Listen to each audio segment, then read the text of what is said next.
Welcome back, guys, to Chalk Up. We're going to do our weightlifting session today. Our focus is on the cleans.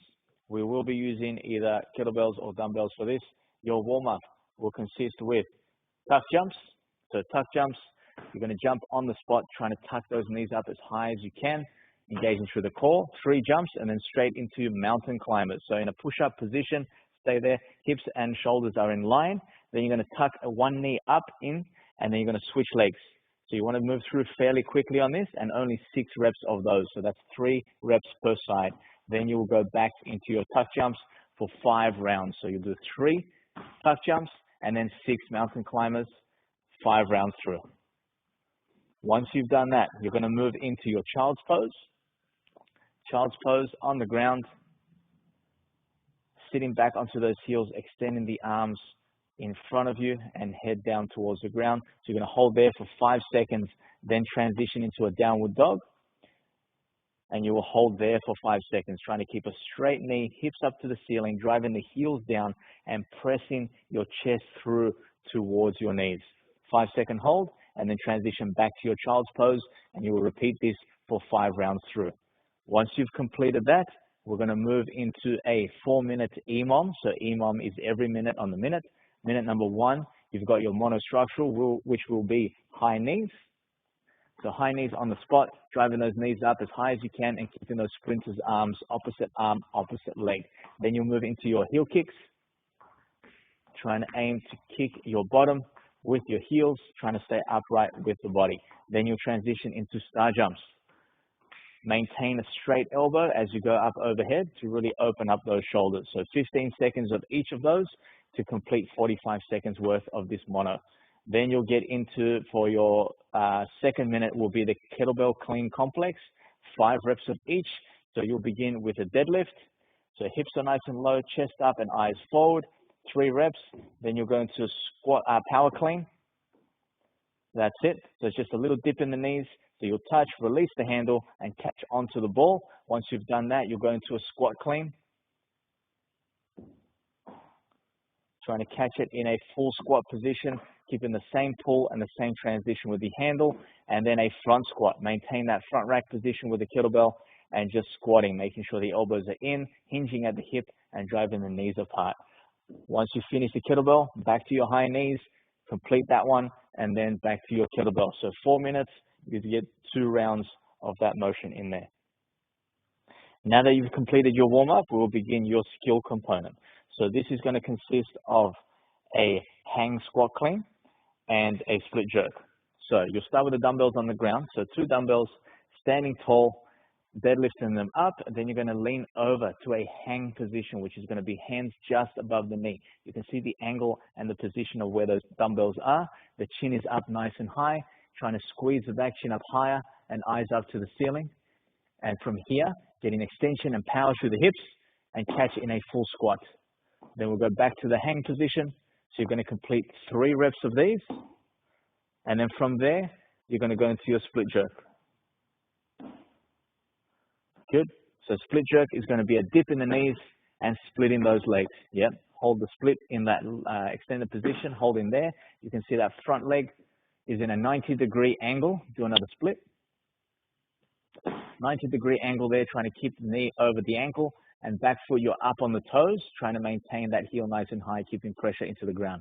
Front leg will move first, then the back leg, and then those dumbbells come down. So making sure to keep the dumbbells overhead in a fully locked position until those feet meet back together in the middle. Okay, once we've completed the skill component, we'll move on to the strength. So for your strength, you'll complete 4 sets of this complex. You're going to have your 2 dumbbells, bending over, grabbing the 2 dumbbells, 1 in each hand. And you're going to set up for your power clean from a ground position. So here, we want to make sure those hips are nice and low, chest is up, so we don't have your bottom too high. You should feel your quads working in this position. Power clean, you're going to come up with power and catch in a quarter squat. So making sure that the squat is higher than parallel when you catch those dumbbells. So hips nice and low, and then coming up, power clean. Good. So you're going to complete 3 of these. Ezra is going to demo 2. Then we'll go into your hang position just above the knee, what you guys completed in the skill component. And we're going to go for a squat clean from here. Very good. So again, we're just going to get 2 in this demonstration. You will be completing 3 of these, and then into your split jerk. So it's going to be a dip and split. Good. So again, focusing on that footwork, focusing on that position, and making sure those feet come back before the dumbbells come down. So 4 sets, 3 power cleans, 3 hang squat cleans, and 2 split jerks. We will now move on to your conditioning component for the session. For today, we are doing a dumbbell variation of a classic CrossFit workout known as DT. 12-minute cap, we have 5 rounds for time. We're going to be doing 12 deadlifts. Ezra is going to demo 6 of these. So you only need the front head of the dumbbell to touch the ground every time. Okay, making sure that you're hinging at the hip, keeping the back nice and flat, and bending the knees to make sure you get that range of motion all the way down. So once you finish your deadlift, you make sure that that final deadlift, you lock out the hips, you complete your deadlift before you start the hang power cleans. What we're looking for is a complete stop position in the deadlift, a separation between your deadlift and your hang power clean before starting the power clean. So you'll finish the deadlift, set up for your launch position, and then power clean. So your power clean is a quarter squat, making sure you're always catching above parallel of your squat position. So Ezra is only going to demo 3 here, and you will be completing 9 of these. So the idea is to not let go of those dumbbells. Once you finish your hang power cleans, you'll go into your push jerk, making sure that you've completed the lockout through the hips and the knees of your hang power clean before you dip to do your push jerk. So that push jerk, you can see there's a slight dip before, then there's a dip after. You want to try to drop underneath those dumbbells to make sure you've got an efficient push jerk motion. Okay, so from here, make sure your deadlift, so if you put the dumbbells down at any point, especially during those hang power cleans, you must deadlift those dumbbells first, all the way up, before going down to your launch position. What we don't want to see is a power clean from the ground. So if you've put your dumbbells down on the ground and you've taken a little rest, you cannot power clean from the ground.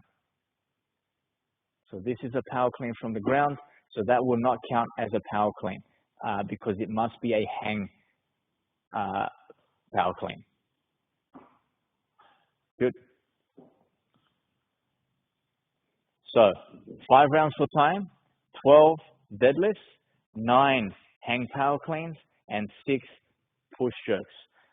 5 rounds inside of 12 minutes. So once you finish your conditioning, we're on to the auxiliary movement. 3 sets of 12 to 15 reps, double dumbbell bent over row. So I want you guys to deadlift those dumbbells up all the way first. Set your back position, abs nice and tight. You're going to hinge at the hips, making sure those hands pass the line of the knees, and then you're going to pull into the body, trying to really squeeze the back as much as you can and limiting the amount of movement that your upper body makes as you pull. So exaggerate the squeeze in your shoulder blades and ensure that that lower back is slightly arched or neutral to make sure that you're not loading your lower back too much and you're engaging through your legs and your upper back.